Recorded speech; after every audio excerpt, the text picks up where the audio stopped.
Replanteo TV, construyendo comunicación desde los trabajadores.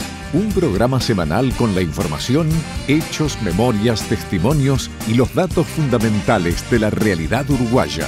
Concebido y producido por el Sindicato Único Nacional de la Construcción y Anexos. ¿Qué tal, amigos? Es un gusto darles la bienvenida a una nueva edición de Replanteo TV, un programa distinto, hecho desde y para los trabajadores. En el programa de hoy, como tema central, estaremos abordando la peripecia humana y profesional de Aurelio González, un personaje casi novelesco.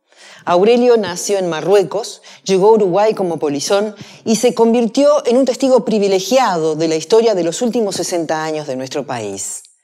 El gallego Aurelio, tan oriental como cualquiera de nosotros, registró con su cámara la historia de luchas del movimiento sindical y muy especialmente los años de resistencia a la dictadura. Con él estaremos repasando sus imágenes. En De Ayer a Hoy estaremos conversando con Juan Castillo, ex coordinador del Secretariado Ejecutivo del PIT-CNT, sobre su vasta trayectoria en el movimiento sindical. Y en nuestro espacio Constructores estaremos con Óscar Andrade, secretario general de nuestro sindicato. Todo esto y mucho más a partir de este instante. Así comienza Replanteo TV. La semana al día. Un informe con todos los hechos más destacados de la semana. Una semana más ha transcurrido cargada de actividades y acontecimientos. Así los priorizamos en Semana al Día. Esta semana estuvimos en la presentación de la línea aérea Alas Uruguay, que tras una larga y compleja lucha de 2 años, comenzará sus actividades y vuelos gestionada por los trabajadores. Ante autoridades nacionales y empresariales en el aeropuerto de Carrasco, Alas Uruguay se presentó bajo el lema «La gran ventaja de ser atendida por sus propios dueños». Alas Uruguay es una empresa cooperativa que cuenta inicialmente con 50 trabajadores, pero que llegará a 225.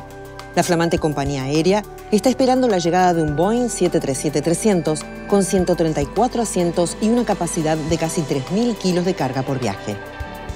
Como ustedes saben, en la semana que pasó hubo celebraciones del 21 aniversario del Fondo Social de la Construcción en distintos departamentos. Allí estuvo el móvil de Replanteo TV. El Fondo Social de la Construcción, desde hace 21 años, honra a la industria contribuyendo al desarrollo de políticas vinculadas a la salud, la educación, la recreación y el deporte, en suma, al bienestar de los trabajadores de la construcción y sus familias.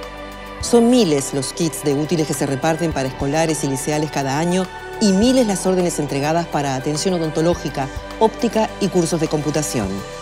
El Fondo Social de la Construcción contribuye a la generación de una cultura solidaria no solo entre los trabajadores, sino también en las relaciones con la comunidad.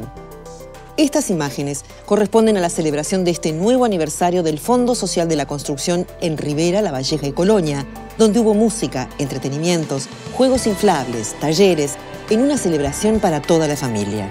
El sábado 8 de noviembre se celebrará en Montevideo. Indicadores. Números que ayudan a entender la realidad.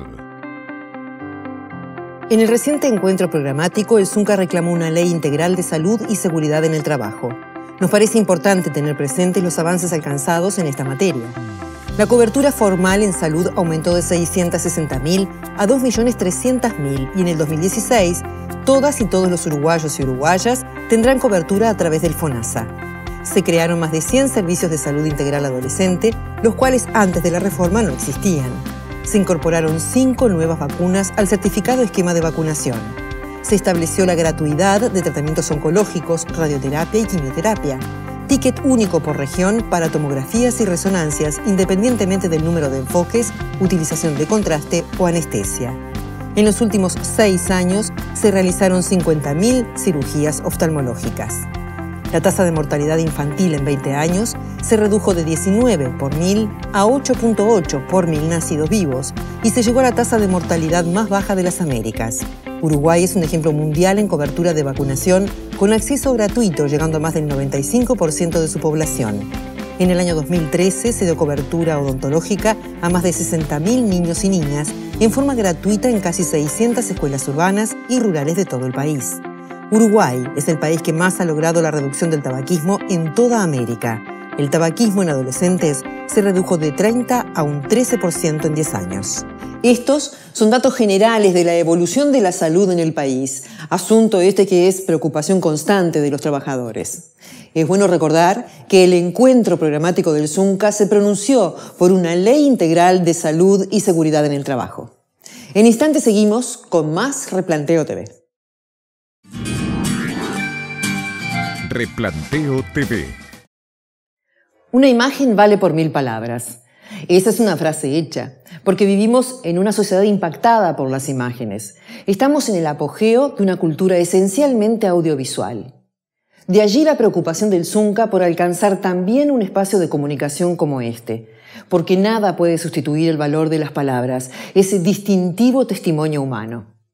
Por eso estaremos repasando en imágenes años de lucha y resistencia contra la dictadura con Aurelio González, alguien que se autodefinió como un militante con una cámara fotográfica. En instantes aquí, en Replanteo TV. Amigos, estamos con Aurelio González, el querido gallego Aurelio González. ¿Cuántos nombres y apellidos? Bienvenido a Replanteo TV, Aurelio. Muchas gracias. Qué gusto el reencuentro contigo. No, yo soy el agradecido. Alguien que se ha autodefinido como un militante con una cámara al cuello. Efectivamente. Marroquí de nacimiento. Soy nacido en Marruecos, sí. Polizón de barco. Polizón de barco. Así llega a Uruguay. Así llegué al Uruguay, sin saber que venía para acá, porque venía el barco, venía para Sudamérica, pero no sabía a qué lugar iba a llegar. Pero antes llegó a Río y otros lugares, total. Que escondido ahí en las profundidades de la bodega pude llegar hasta aquí. Y aquí estamos, hace ya 62 años. 62 años. Casi 63. ¿Podés contar en forma breve cómo fue ese encuentro con esa persona que te enseñó el oficio? No, fue muy breve. Yo era un chico de 22 años. O sea, el día que llegué al Uruguay, yo, ese mismo día, 14 de noviembre del 52, cumplía 22 años. Y me dieron gente solidaria, me ayudó a pararme. Luego yo me empecé a trabajar y llegó otra persona que estaba embromada y precisaba un techo y solidaridad porque salía de Semboá. Y le di techo y comida, fíjate tú, no es poca cosa. Total, que este hombre, cuando se repuso y creo que se volvió a casar y demás, en agradecimiento me enseñó fotografía. Me dijo, mira, Aurelio, el saber no ocupa lugar. Y yo le dije, estás diciendo las palabras que siempre me decía mi madre. Mira, Aurelio, el saber no ocupa lugar. Y entonces yo nunca me consideré un buen fotógrafo, la verdad. No, yo soy un fotógrafo hecho a los porrazos. Yo más que nada era un militante y tenía pasión por algo que yo sabía como diría yo, intuía de que era importante, o sea, fotografiarlo. Estábamos mirando tu libro, agotado ya, pero Sí. que insistiremos para que se haga una edición más. Sí. Fui testigo. Fui testigo. Y miramos esta foto y tú la elegiste. ¿Por qué esta foto, Aurelio? Bueno, esto es porque esto es el 9 de julio del 73, a las 5:05 de la tarde fue esta foto. 5:05, porque fue al instante de las 5 en punto. Exacto. Y es el desprendimiento, la garra, el heroísmo de una gente que no tenía nada más que su voz y sus puños y se tiraba encima de estos coches bombas a golpearlo con las manos. Y cuando tiraban gases o se sentía el ruido de ametralladora, la gente lo que gritaba era tiranos temblar y tiraos temblar. Elegimos esta foto, pero cuando llegamos aquí tú dijiste esta. Y yo dije sí, esta. Sí, ¿Por qué? Esta porque fíjense ustedes que aquí clarito se ve la cara de una muchacha bonita, la chinita le decía, Nivia Sabasagaray, que un año después los golpistas fueron a buscarla al hogar estudiantil de los estudiantes de Juan Lacase, la sacaron y al otro día la entregaron muerta a la familia. Y esta foto quizás de Nivia, Quizás se haya sacado otras fotos, pero en manifestación estoy seguro que esta fue la última donde Nibia sale. Exacto. Y es que me trae ese recuerdo de esa muchacha que yo conocía, que le saqué montones de fotos porque era de la juventud y era dirigente y era profesora de LIPA o estudiante. Literatura. Y entonces todo un montón de cosas que siempre me trae ese recuerdo de esta muchacha. Y además está en un primerísimo plano, Nibia en esa foto, Sí. en un gesto que le es, para quienes la conocieron, dicen que muy típico de ella, y atrás, mirando de perfil, está Ofelia Fernández. Es posible, ya fallecida. Ofelia. Ya fallecida, Ya fallecida, pero sí. para muchos... Las dos fallecidas, una asesinada y la otra Nibia fallecida. asesinada en tortura. Y la fallecida en junio del fue 74. terriblemente torturada en la cárcel, en el exilio, doctora de profesión. Gracias, Aurelio. No, soy yo el que tengo que dar las gracias, digo, porque después de todo, sin ustedes, digo, tampoco... Yo siempre digo que la historia la hace la gente. Y ustedes en estos medios, multiplican oídos, ojos, porque miran y escuchan miles de personas. Así que ustedes son los protagonistas. Amigos, el privilegio de haber tenido en Replanteo TV al gallego Aurelio González. Él, con su mirada de nuestra realidad, de nuestra vida y de nuestra historia. De ayer a hoy, testimonios de vida, del trabajo y las memorias que merecen ser contadas. Bueno, 30 años en el movimiento sindical, casi 15 de ellos dentro de la central sindical, hablan de una cantidad de periodos que es increíble que una sola persona la pueda vivir. Yo sé que algunos pueden pensar que lo hablo de una impronta personal, pero comienzo la militancia en la clandestinidad, en la dictadura, donde teníamos nuestros principales dirigentes presos en el exilio, en la tortura o lo estaban desapareciendo. Los sindicatos estábamos no autorizados, estábamos clandestinos también. Hubo una etapa interesante, la recuperación de la democracia en el año 85, con algunos derechos que volvimos a conquistar, como la negociación colectiva, los consejos de salarios con el primer gobierno de Sanguinetti. La etapa más cruel y más negra dura 2 periodos de gobierno, 10 años, desde el 90-91 hasta el 2001-2002. Allí, desde que Luis Alberto Lacalle fue el presidente de los uruguayos, hubo la desregulación total en el trabajo, en los salarios, en la negociación colectiva, y radica allí los principales problemas tanto para trabajadores públicos como privados. Yo que vengo de la actividad portuaria, la actividad estatal, nosotros no teníamos posibilidad de negociación colectiva, no había posibilidad de seguir avanzando en lo que tenía que ver con las tecnologías, con el desarrollo, con la inversión. Y esto fue dando al mismo tiempo entonces un problema de regulación total que durante 10 años, porque luego lo continuó Sanguinetti. Sanguinetti, parafraseando un poco a Lacalle, termina diciendo que él nunca perdió una huelga, como si fuera un gran logro para un presidente del país no perder una huelga con los trabajadores. Lacalle antes había dicho a los trabajadores públicos y estatales, ustedes hagan que trabajan, que yo hago que les pago, tratando de dar una explicación a los bajos salarios que se tenían en la actividad pública. Pero nadie se jubila dirigente sindical ni de luchador social. Desde hace casi 3 años estoy en la fuerza política entre el Frente Amplio en un cargo de responsabilidad. Pero me doy cuenta allí claramente que son distintos países. El Uruguay de hoy es distinto al de hace 10 años atrás. Ver a los trabajadores organizados, movilizados, tener consejo de salarios, ley de libertad sindical, negociación colectiva, ver las empresas públicas jugando un rol para el desarrollo como un motor de las transformaciones del país, es una alegría enorme, inmensa, sabiendo, nosotros siendo conscientes de que todavía no está todo solucionado, que quedan muchas cosas por cambiar, que hay muchas cosas por conquistar, pero que ha sido con la posibilidad de gobierno de este tipo comprometido con las fuerzas políticas de los trabajadores, con las necesidades y la demanda de los trabajadores, que nos han permitido al movimiento sindical y a los trabajadores y trabajadoras en su conjunto desarrollarse, obtener conquistas. Podría nombrar 3 o 4, pero hay algunas que son fuertes, que pegan especialmente fuerte en la sociedad, que el servicio doméstico que emplea a más de 100.000 trabajadoras y trabajadores en el país sea reconocido como un sector que tiene derecho a la negociación colectiva, que tenga cobertura sanitaria, cobertura de salud, que tenga cobertura en el BPS, en la Seguridad Social, esto ha sido una gran cosa para alguien que se lo merecía hace mucho tiempo.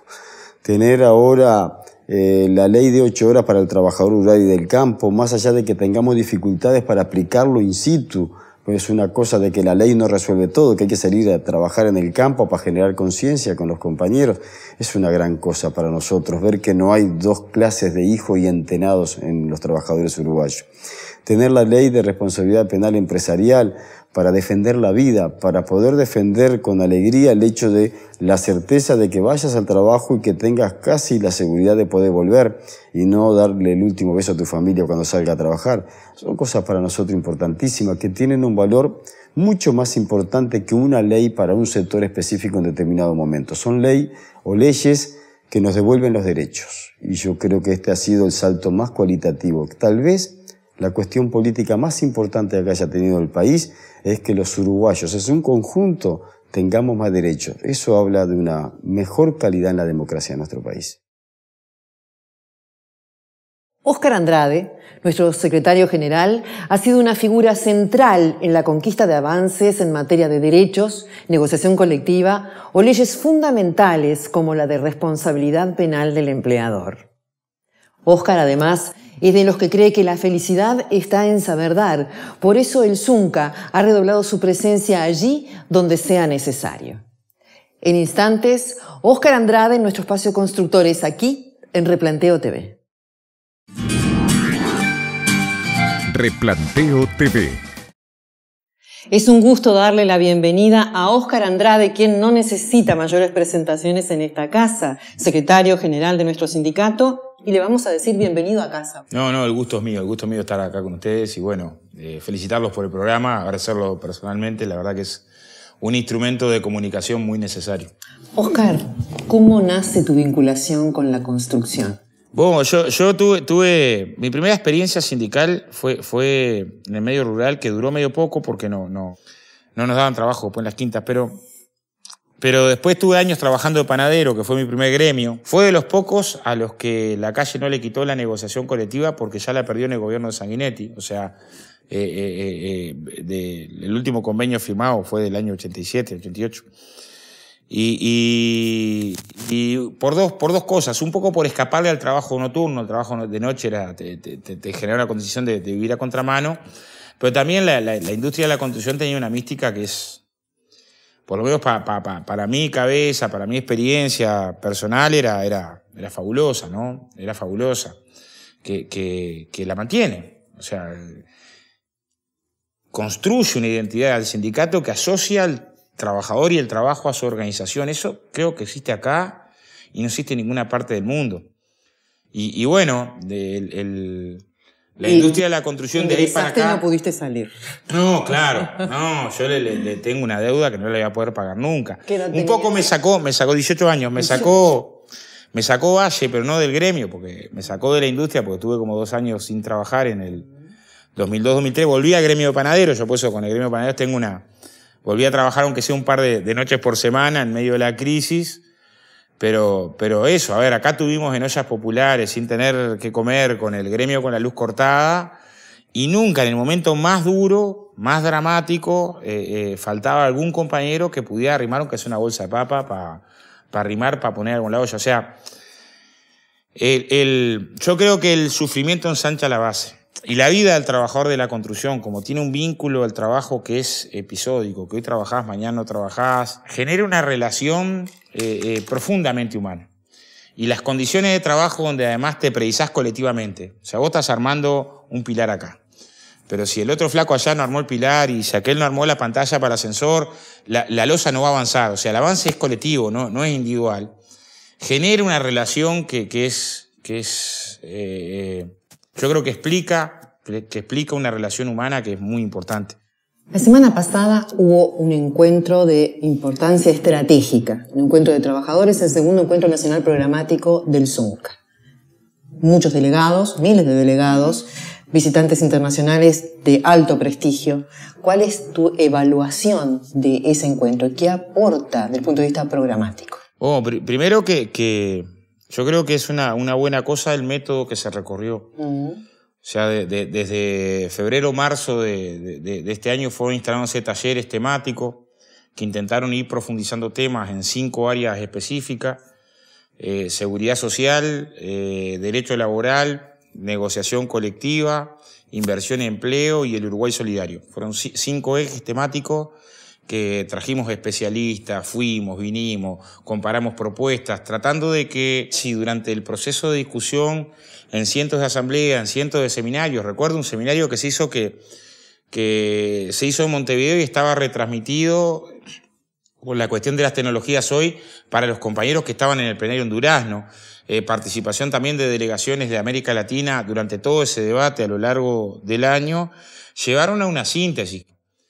Esto en general no se resalta, pero esta es la tradición del movimiento obrero uruguayo, no solamente debatir acerca del aumento salarial inmediato, que somos una organización sindical, no podríamos descuidar la lucha inmediata del trabajador que no tiene zapatos hoy en la obra. Esa es parte de la tarea del sindicato, no somos un foro de debate global. Pero está bueno que tengamos la capacidad de entrelazar esa batalla inmediata con la batalla más general. Y después colocando propuestas hacia adelante, o sea, el Congreso tuvo esa capacidad. Analizó la realidad en momentos del neoliberalismo, le analiza los avances hoy y coloca propuestas para adelante, por ejemplo, seguir el camino del cómputo especial jubilatorio de las ramas de actividad que demuestran tener envejecimiento precoz. Hay estudios médicos que esto lo han referido en la industria frigorífica, en la pesca y en la construcción, por ejemplo, en la Argentina, como una perspectiva de seguridad social hacia adelante. En materia de negociación colectiva, lo mismo. Nosotros resistimos la desregulación laboral del herrerismo en el 93, nos llevó 83 días de huelga, pero la pauta salarial fue la que votó la huelga. Uno dice, nosotros votamos la huelga, pero una pauta salarial que ante una inflación de arriba del 50% prevista, el techo de aumento de salario de un 27% no podía tener una respuesta distinta. Enfrentando una ecuación, por ejemplo, que ante el reclamo sindical en ese año nos dice o trabajan por esta plata o traigo trabajadores brasileros que trabajan por menos. O sea, hay que bajar los costos. Enfrentando esa lógica nos llevó 83 días de huelga y durante muchos años resistiendo la rebaja salarial. Tal es así que en el 99 teníamos el mismo salario que en octubre del 89. O sea, pasaron 10 años en Uruguay donde creció la economía y el salario real de la construcción quedó congelado. Entonces tuvimos esa realidad de negociación colectiva y una realidad de negociación colectiva hoy que es radicalmente distinta, donde el fondo de cesantía y retiro, la reducción de la jornada laboral, las horas por lluvia, el aumento del salario real. Uruguay es el país en el que más aumenta el salario real en América Latina según la CEPAL en los últimos 8 años. Parte de aumento de salario, derechos para el área social del sindicato, para el trabajador que tiene hijos con discapacidad. Entonces, creo que permitió el Congreso hacer un balance y para adelante cuáles son los centros en materia de negociación colectiva, de derechos laborales. Lo mismo en inversión y empleo, lo mismo en materia del Uruguay solidario y lo mismo en materia de salud y seguridad. Nos parece que la aprobación de la ley nos tiene que servir para ir a discutir una ley nacional de salud y seguridad en el trabajo. O sea, no estamos diciendo, por ejemplo, la trabajadora doméstica no tiene hoy reglamentación laboral y nos quedamos conformes. Decimos, nos tiene que dar vergüenza y armemos una disposición general que englobe todo el trabajo, también el de la empleada doméstica. De varios lados se nos dijo, estamos en condiciones de avanzar, pero solo para la industria de la construcción nos parecía un despropósito, porque en realidad los supuestos que estábamos colocando eran no puede ser que sea injusto y tenga que ser penado que un empresario de la construcción incumpla la normativa laboral y ponga en riesgo de muerte a un trabajador, pero si lo hace un empresario de la pesca, eso queda impune. Era un sapo que no podíamos tragar, porque además, en términos de siniestralidad, siendo grave la construcción, mueren más trabajadores del medio rural y proporcionalmente en la pesca. Y en la industria manufacturera también. Entonces, ahora, como recorrimos ese camino y el recorrido también nos lleva al final diciendo, bueno, esta ley que pena al empresario cuando viola normativa, pero todavía hay ramas de actividad que no tienen normativa. Exacto. Bueno, lo que es insólito que la primera ley de salud y seguridad que encomendó reglamentar protocolos de seguridad fue del 15 de julio de 1914. Se promulgó el 21 de julio y estamos en el 2014 y hay ramas de actividad, pues supongo el trabajo doméstico, el resto de las actividades todavía están en un limbo. Entonces nos parece que es bueno que pasemos a una ley general de salud y seguridad en el trabajo. Yo creo que es un área en la que pocas áreas reflejan tan claramente la concesión de un proyecto de país como la salud y la seguridad y higiene. Hablaste de algo muy importante y de un país donde algunos piensan que algunas cosas son lujos. Los medios de comunicación en nuestro país no han sido democratizados aún, y un programa de televisión de trabajadores hay muchos que piensan que es un lujo. Estamos cerrando esta etapa de Replanteo TV. ¿Qué evaluación haces de este logro del Zunca? Hay una frase que yo utilizo mucho, que en una entrevista que le hacen en Perú a Rafael Correa, él le dice al periodista: cuando un perro me muerde, ustedes van y entrevistan al perro, ¿no? Y yo creo que hay mucho de eso. O sea, las causas populares, las organizaciones populares tienen, entre otras cosas, que desbordar, que superar los cercos de comunicación. Y los cercos de comunicación son cada vez más agresivos. O sea, llegan a niveles que a veces son delirantes, son durísimos. Entonces, a nosotros parece que tenemos que tener derecho a construir, tiene que ser parte de nuestra conquista, construir espacios de comunicación con los trabajadores y con la sociedad, espacios de comunicación. Porque el canto solo, el laburante, muere. Eso es más viejo que el agujero del mate, o sea, termina siendo un canto fúnebre. Entonces tenemos que rodear de pueblo las causas. Ahí hay una frase de un alemán que un loco maravilloso decía: no alcanza con tener razón. El tema es que tengamos la cantidad de razonables suficientes. Y bueno, para eso no alcanza solo con comunicar, pero sin comunicar no se puede. Te propongo dejar puntos suspensivos y te digo muchas gracias por tu presencia gracias a usted, en Replanteo TV. Y también me sentí como un poco mi casa. Claro que sí que lo es. Arriba. Muchas gracias. Óscar Andrade en Replanteo TV. Hasta aquí ha sido todo en una nueva emisión de Replanteo TV. El próximo será un programa muy especial, destinado a destacar los momentos más importantes, las notas, testimonios y entrevistas más destacados de lo que ha sido este nuevo ciclo. La experiencia de autogestión de Cerámicas Olmos, los constructores de la música y de una sociedad mejor, el ejercicio permanente de la solidaridad que nos enseña a ser felices, dando lo mejor de nosotros a quienes lo necesitan. Los debates de cara al futuro del encuentro programático, la memoria de compañeros como Omar Paita, que resisten el tiempo y la impunidad. Las vidas de las familias de los que nunca volvieron del trabajo y que nos comprometen la defensa de una ley fundamental como es la de responsabilidad penal del empleador. Todo esto y otros temas estarán presentes en el próximo programa, que es el último de este ciclo. Por eso les pedimos que nos hagan llegar sus comentarios y sugerencias a la dirección de correo electrónico que figura en la pantalla, así como que difundan este programa entre sus amigos y compañeros de trabajo. En una semana nos volveremos a ver. Hasta entonces, y muchas gracias.